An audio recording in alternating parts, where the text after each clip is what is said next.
Hello दोस्तों, मैं हूं राजेश और आप देख रहे हैं अपना प्यारा सा चैनल RSM क्लासेस। स्वागत है दोस्तों इस चैनल पे आपका। इस चैनल पे ये हमारी क्लास 10th की साइंस की 10वीं वीडियो है। इससे बाकी बाकी मतलब जो पहले की वीडियो हैं आपको चैनल में प्ले लिस्ट में मिल जाएंगी। ठीक है, आप जब भी अपनी पढ़ाई करें तो प्ले लिस्ट के अनुसार ही पढ़ाई करें, जिससे क्या है आपकी जो है तैयारी बहुत अच्छे तरीके से हो पाएगी। वहाँ आपको एक एक वीडियो सिक्वेंस वाइज मिल जाएंगे। उसमें हमने जो है वीडियोज़ को लगा रखा है सीक्वेंस वाइज, तो वहाँ से पढ़ेंगे तो ज़्यादा समझ में आएगा। ठीक है, चलिए दोस्तों, हमने इस चैप्टर में बाकी की 9 वीडियो समाप्त करनी है, उन्हें देख के ही आप इस वीडियो पर आएँ। देखिए, मैंने लेंस के बारे में बता दिया है, लेंसों के प्रकार वगैरह वो सब करा दिए हैं। ठीक है, अब मैं यहाँ पर लेंसों से बनने वाले प्रतिबिंबों की चर्चा करने जा रहा हूँ। देखिए, यहाँ पर ना बच्चे बहुत ज़्यादा कंफ्यूज रहते हैं कि लेंसों के द्वारा जो प्रतिबिंब बनते हैं वो किस प्रकार से बनते हैं। ठीक है, तो आइए हम आज इनका प्रतिबिंब बनाना सीखेंगे उत्तल दर्पण द्वारा। कौन से उत्तल लेंस द्वारा। किस लेंस द्वारा बनाना सीखेंगे? उत्तल लेंस द्वारा। तो उत्तल लेंस द्वारा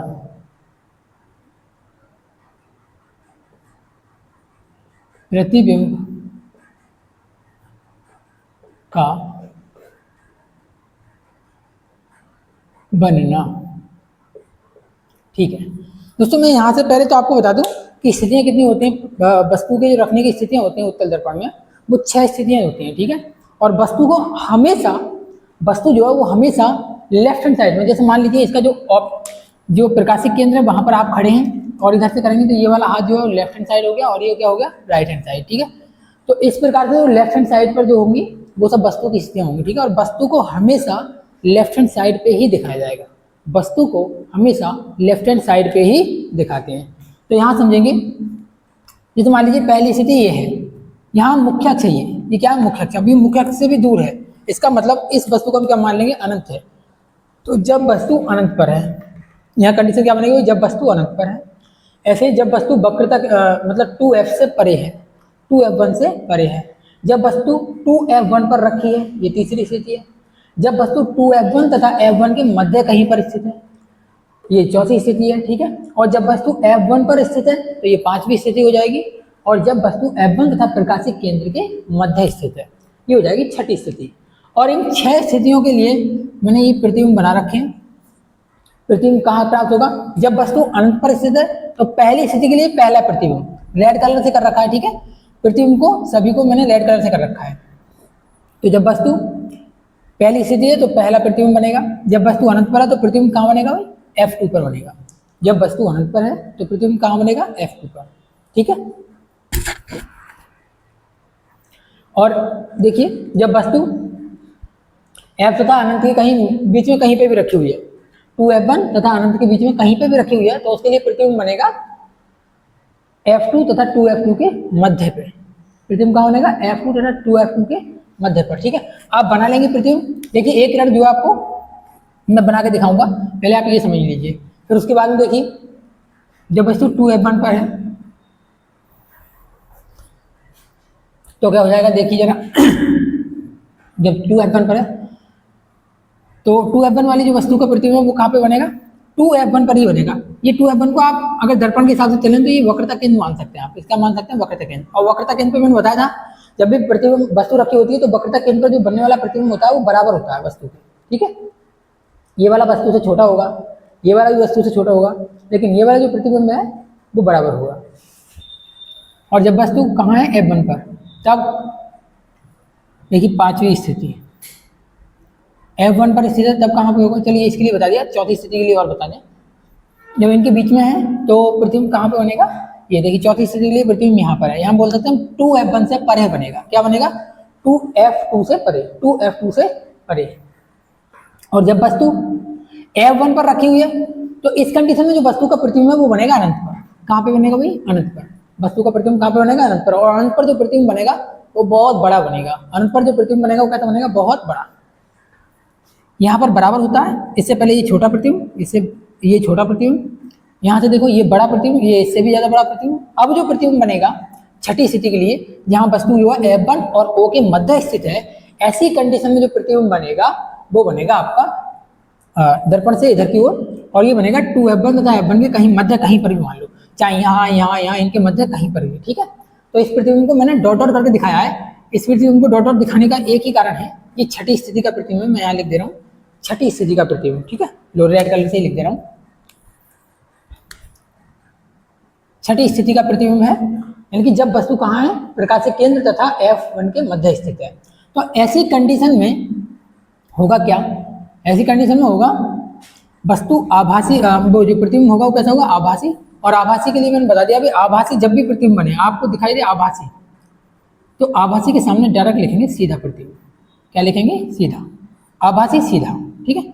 इधर की तरफ बनना है आभासी सीधा। इधर के जो बनने वाले जो भी प्रतिबिंब है, जितने भी प्रतिबिंब है इधर बनने वाले, वो सब के सब कैसे होंगे, वास्तविक। और वास्तविक का मतलब होगा उल्टे, वास्तविक का मतलब क्या होगा, उल्टे प्रतिबिंब। ओके ठीक है, चलिए अब हम इसे मिटा देते हैं और आप एक काम कीजिए, इसका स्क्रीनशॉट ले लीजिए, ठीक है। स्क्रीनशॉट लेने के बाद में मैं एक आध का प्रतिबिंब बना के दिखाता हूँ, उसके बाद आपको घर से बनाने हैं, ठीक है। ये स्थितियाँ याद रखनी है, स्क्रीनशॉट ले लीजिए।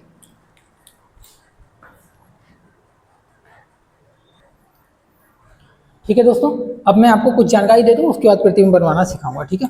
प्रतिबिंब के लिए मान लीजिए कि हमारे पास में एक दर्पण है, उत्तल दर्पण के लिए बात चल रही है, तो चलिए उत्तल दर्पण ही बना ले रहे हैं। आप चित्र थोड़ा सही से बनाना, ठीक है। देख लीजिए ये उत्तल दर्पण है और ये है दर्पण का द्वारा, क्या है, दर्पण का द्वारा।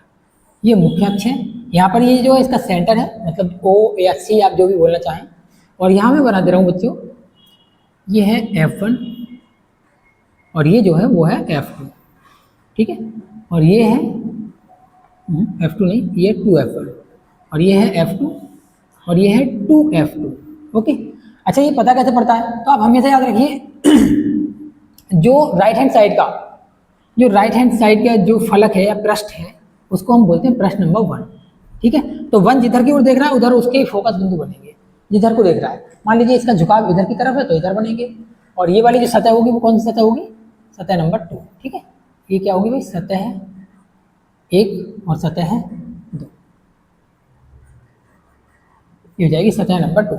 बस याद रखना आपको हमेशा के लिए, किसी में भी आप कभी भी ये बनाओगे तो ये इसमें ना परेशान नहीं होगे कभी भी, आप तो इस तरह से बना लो। अच्छा इसी प्रकार से अगर आप दर्पण में इसमें बनाएंगे अवतल दर्पण, अवतल लेंस में, तो क्या होगा जरा बताइए, अवतल लेंस में तो फिर से वही भाई, ये तो होगी 1 पहली सतह और ये कौन सी होगी, दूसरी सतह। अब पहली सतह किधर की तरफ देख रही है, इधर की तरफ देख रही है, इधर की तरफ देख रही है, मतलब इसका जो फोकस यानी F1 वाला पार्ट है वो इधर आएगा और 2F1 ये होगा। ऐसे ही इसमें ये वाली सतह किधर देख रही है, दूसरी वाली सतह इधर देख रही है, तो ये जो होगा वो F2 होगा और 2F2 यहाँ होगा। 2F2 का मतलब होता है इसकी दोगुनी दूरी, इसकी दोगुनी दूरी, ठीक है। अब मैं आपको बता दूं, कोई भी किरण जब भी सेंटर से होकर जाएगी, कोई भी किरण, प्रकाश किरण जब भी सेंटर से होकर जाएगी, होकर गुजरेगी, कोई भी प्रकाश किरण जब भी सेंटर से होकर गुजरेगी तो अपने मार्ग से विचलित नहीं होगी। इस सेंटर से होकर गुजरेगी तो अपने मार्ग से विचलित नहीं होगी। एक बात तो समझ में आ गई, जब भी कोई किरण वस्तु से डायरेक्टली सेंटर से होकर गुजरेगी तो वो अपने मार्ग से विचलित नहीं होगी। क्यों नहीं होगी, क्योंकि यहाँ पर जो एंगल बन रहा होगा वो कितना बन रहा होगा, उसका 90 डिग्री एंगल, ठीक है। 90 डिग्री एंगल पे प्रकाश का परावर्तन नहीं होता है, अपवर्तन नहीं होता है, सॉरी, प्रकाश का अपवर्तन नहीं होता है, ये बात याद रखना। चलिए और एक बात बता दे रहे हैं, अगर मान लो कोई वस्तु यहाँ पे रखिए, यहीं पे रखिए, इसका तो ये चला गया। अब अगर कोई भी किरण आपने इस तरह से मुख्य अक्ष के समांतर लेके गए तो मुख्य अक्ष के समांतर वाली किरण का क्या होगा, जो मुख्य अक्ष के समांतर किरण है उस किरण का क्या होगा वो आपको समझना है। तो मुख्य अक्ष के समांतर जाने वाली जो किरण है वो दर्पण के द्वारक के पास जाकर, दर्पण के द्वारक के पास जाकर जब भी दर्पण के द्वारक से निकलेगी तो यदि वो उत्तल दर्पण में है तो मुख्य अक्ष की ओर जाएगी और किससे होकर जाएगी, मुख्य फोकस से होकर। किससे होकर जाएगी बच्चों, मुख्य फोकस से होकर। किससे होकर जाएगी जल्दी बताइए, मुख्य फोकस से होकर। एक बात और, अगर कोई बिंदु फोकस से होकर जाती है, कोई किरण जो है फोकस से होकर जाती है तो दर्पण से परावर्तन के पश्चात मुख्य अक्ष के समांतर हो जाएगी। रीजन यह है, फोकस से होकर जो जाएगी वो मुख्य अक्ष के समांतर हो जाएगी और जो मुख्य अक्ष के समांतर आ रही होगी वो फोकस से होकर चली जाएगी, वो फोकस होकर चली जाएगी, ठीक है। चलिए अब मैं इसे मिटा दे रहा हूँ और अब आपको प्रतिबिंब बनाना सिखा रहा हूँ। तीनों चीजें याद रखेंगे, दर्पण के द्वारक से जब भी मुड़ेगी किससे होकर जाएगी भाई, फोकस से होकर जाएगी, ठीक है। ओके चलिए या फिर ऐसे भी कर सकते हैं, उत्तल दर्पण से जब भी किरण जाएगी तो मुख्य अक्ष की ओर मुड़ेगी। उत्तल दर्पण से जो भी किरण जाएगी वो मुख्य अक्ष की ओर मुड़ेगी, ठीक है। और अवतल दर्पण से जब भी निकल के जाएगी तो मुख्य अक्ष से दूर हटेगी किरण, मुख्य अक्ष से दूर हटेगी। बस ये बातें हैं जो आपको प्रतिबिंब बनाने के लिए याद रखनी है, ठीक है। मैं एक प्रतिबिंब बना के दिखाता हूँ, फिर उसके बाद दूसरा भी बना के दिखाऊंगा। देखिए फर्स्ट कंडीशन क्या है, उत्तल दर्पण द्वारा बनाना सीख रहे हैं, तो फर्स्ट कंडीशन क्या है, फर्स्ट कंडीशन में कहते हैं जब वस्तु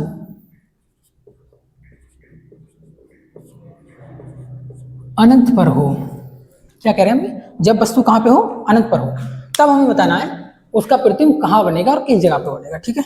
तो ये हमें देखो, एक हम इमेज क्रिएट कर ले रहे हैं इसकी दर्पण की, ठीक है। आप लोग भी इमेज क्रिएट कर लेंगे। और यहाँ जो है ये क्या बन गया, दर्पण का द्वारक।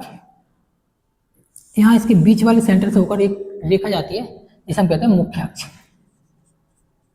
मुख्य अक्ष, ठीक है। अब यहाँ पर वही सिस्टम में भी पहली सतह ये है तो ये इधर देख रही है, तो इसका मतलब क्या होगा F1, और यहाँ क्या होगा 2F1। ऐसे ही ये दूसरी सतह इधर देख रही है तो इधर का इसका क्या बनेगा भाई, यहाँ पर बनेगा F2, F2, और यहाँ पर क्या बन जाएगा भाई 2F2। अब कुछ बच्चे तो ये भी सोच रहे होंगे कि सर ये ऊपर क्यों बना दिया। देखिए मेरे यहाँ पर ना जब प्रतिबिंब बनेगा नीचे की ओर बनेगा तो ये जो है बाद में मुझे मिटाना पड़ेगा, इसलिए मैंने पहले ही ऊपर लिख दिया, ठीक है। आप चाहे ऊपर लिखो नीचे लिखो कोई फर्क नहीं पड़ता है, यहाँ पर बिंदी तो आपने लगा ही दी। अब वस्तु क्या कह रहे हैं, वस्तु कह रहे हैं जब वस्तु कहाँ पर हो, अनंत पर स्थित हो। अनंत पर स्थित होने का मतलब आपको मुख्य अक्ष से हटकर बनानी है इधर की तरफ, ठीक है। तो जब वस्तु अनंत पर स्थित हो, ऐसी स्थिति में वस्तु का जो प्रतिबिंब है वो कहाँ बनेगा वो बताना है।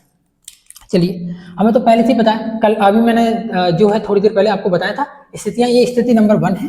तो पहली स्थिति में जो वस्तु की किरण जाएगी वो किससे होकर जाएगी, देख लीजिए।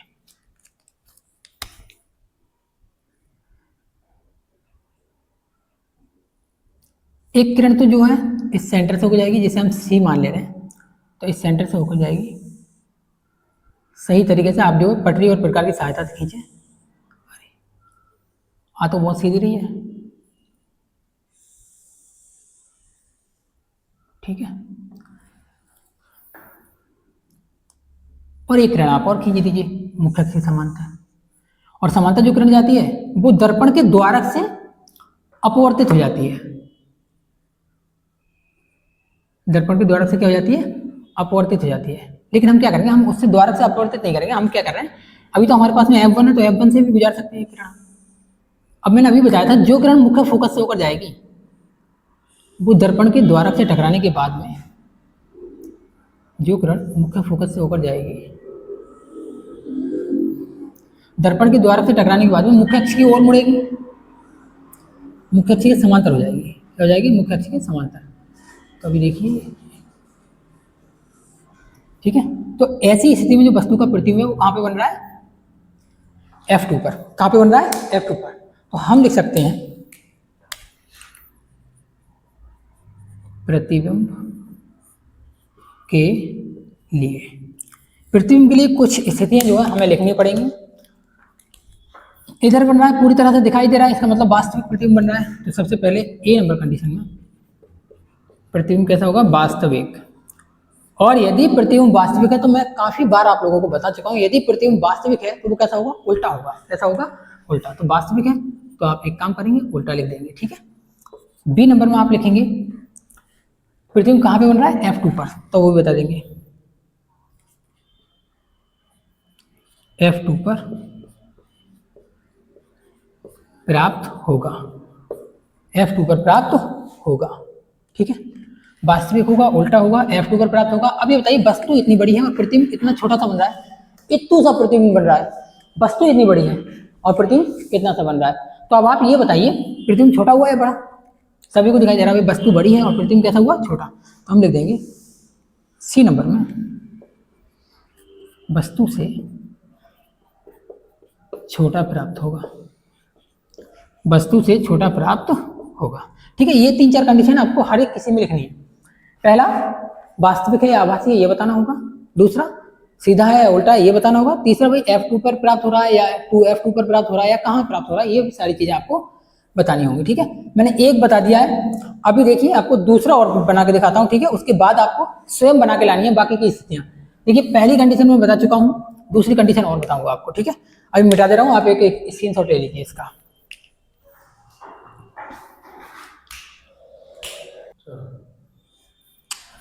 ठीक है दोस्तों, अब हमने ये जो है सेकंड कंडीशन लिख ली, जब वस्तु 2f1 तथा अनंत के मध्य कहीं पर भी हो। 2f1 तथा अनंत के मध्य कहीं पर हो। चलिए दिखाते हैं इस कंडीशन का भी प्रतिबिंब कहाँ बनेगा, ठीक है। ये देखिए हमने दर्पण बना लिया है, दर्पण बहुत बेकार बनाया हमसे।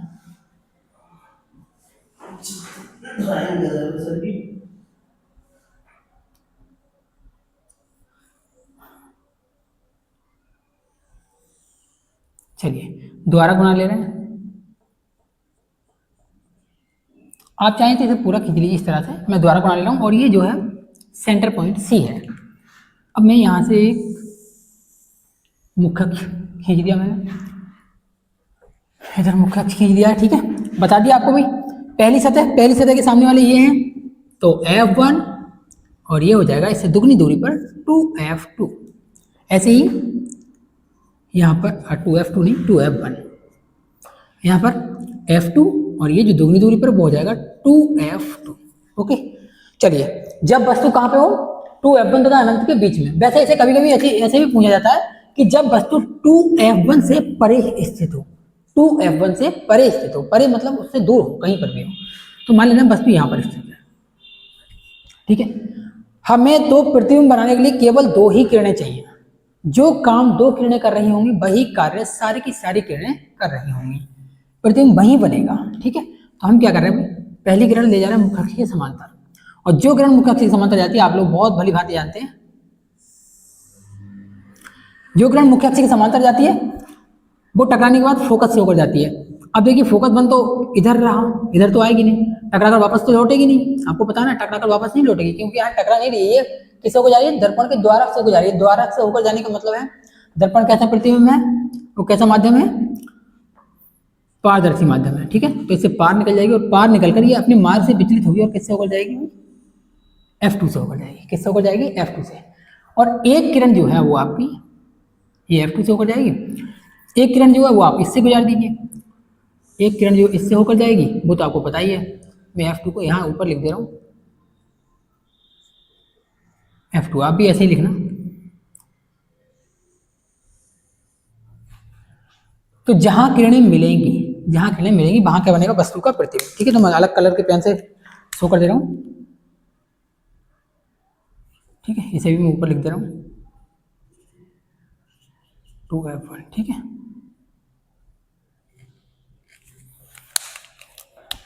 जहां किरणें मिलेंगी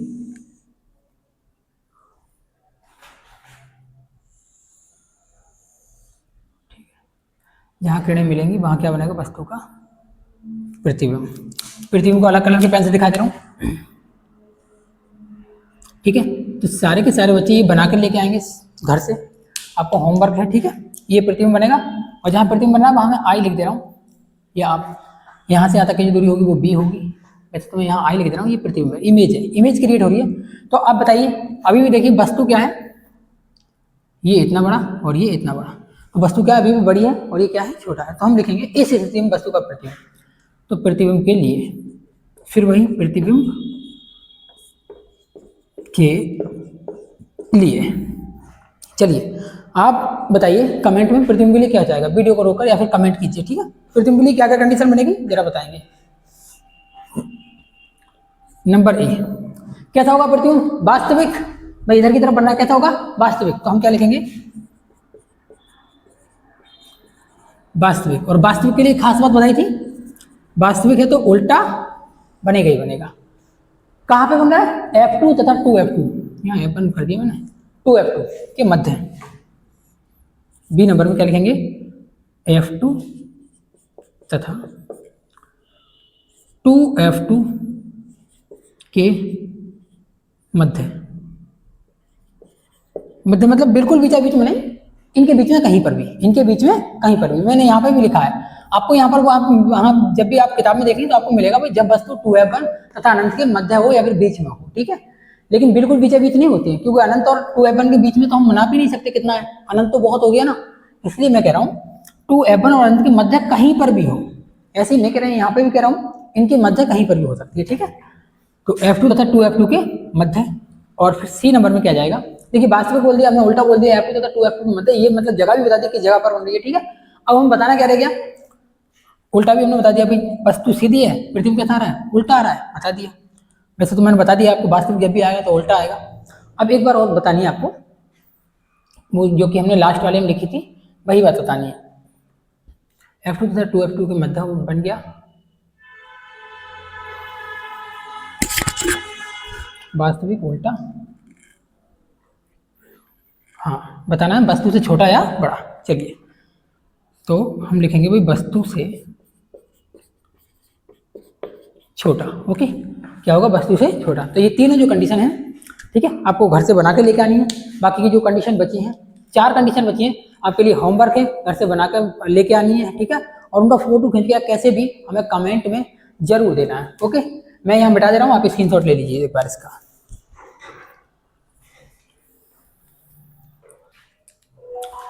ठीक है दोस्तों, अभी हम लिखने वाले हैं इसमें FUB में संबंध, यही है सूत्र, यही क्या है सूत्र, जो आपको आगे के सवाल या न्यूमेरिकल को सॉल्व करने के लिए बहुत ज्यादा उपयोगी है, ठीक है।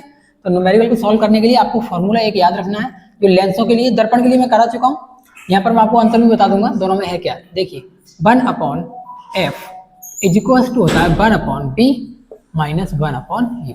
ओके, ये हो गया लेंस के लिए।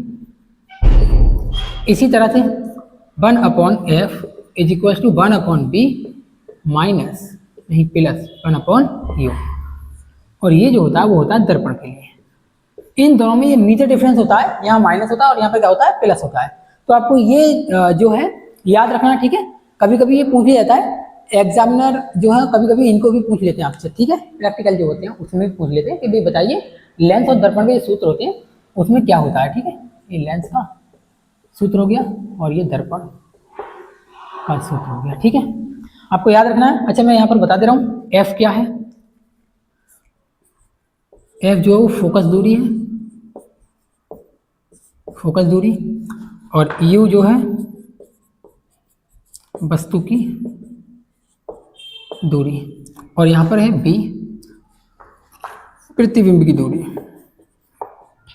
प्रतिबिंब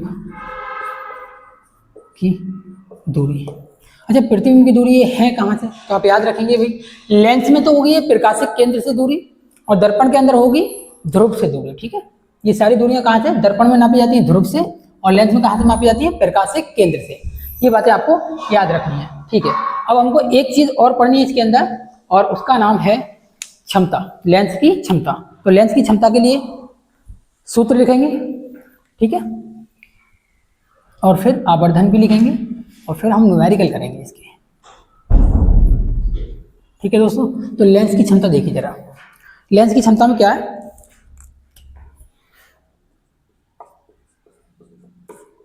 लेंस की क्षमता, आपसे डेफिनेशन पूछ जाती है कि क्षमता कैसे कहते हैं, या लेंसों की क्षमता क्या है, डेफिनेशन पूछ जाती है 1 या 2 नंबर में, तो आपको ये बातें याद रखनी है, ठीक है। चलिए, लेंस की क्षमता या पावर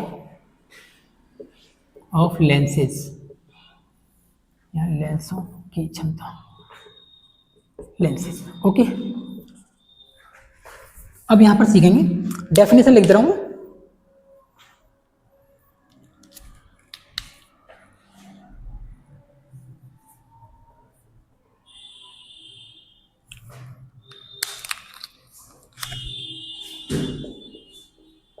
लेंस, लेंसों की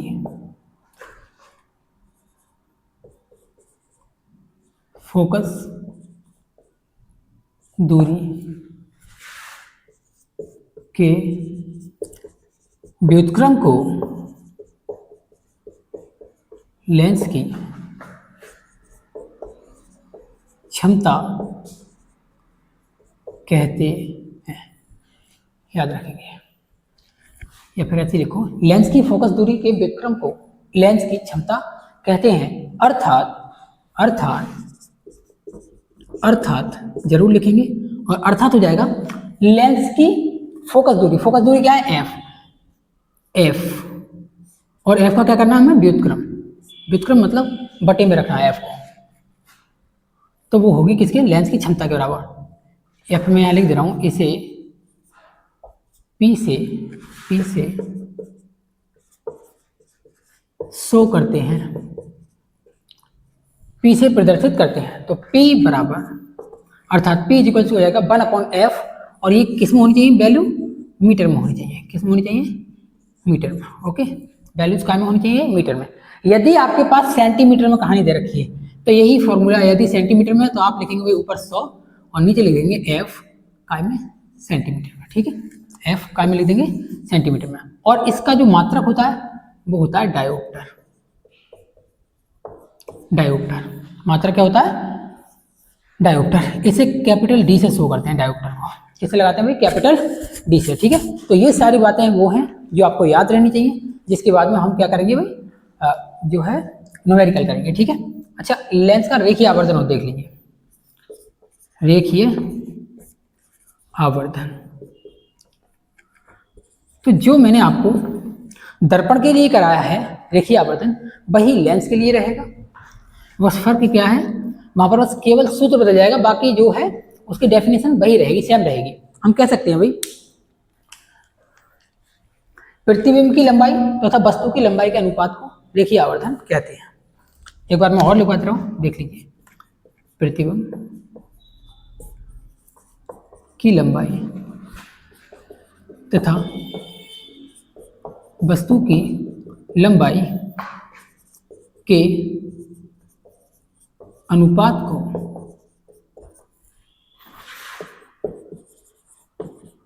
रेखीय आवर्धन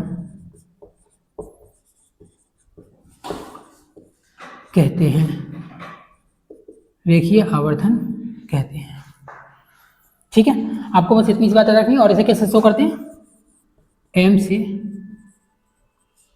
शो करते हैं, एम से शो करते हैं। किससे शो करते हैं, एम से शो करते हैं। तो देखिए जरा एम बराबर क्या हो जाएगा, M is equals to B upon U is equals to होता है आई बटे ओ। दर्पण में और उसमें भी मेजर डिफरेंस है, याद रखेंगे एक बार। एम बराबर ये किसके लिए होगा, लेंस के लिए, और ये जो हो जाएगा एम बराबर माइनस का बी बटे यू बराबर आई बटे ओ। ये जो है वो आपका दर्पण के लिए है। ठीक है, दर्पण के लिए, किसके लिए हो जाएगा, दर्पण के लिए।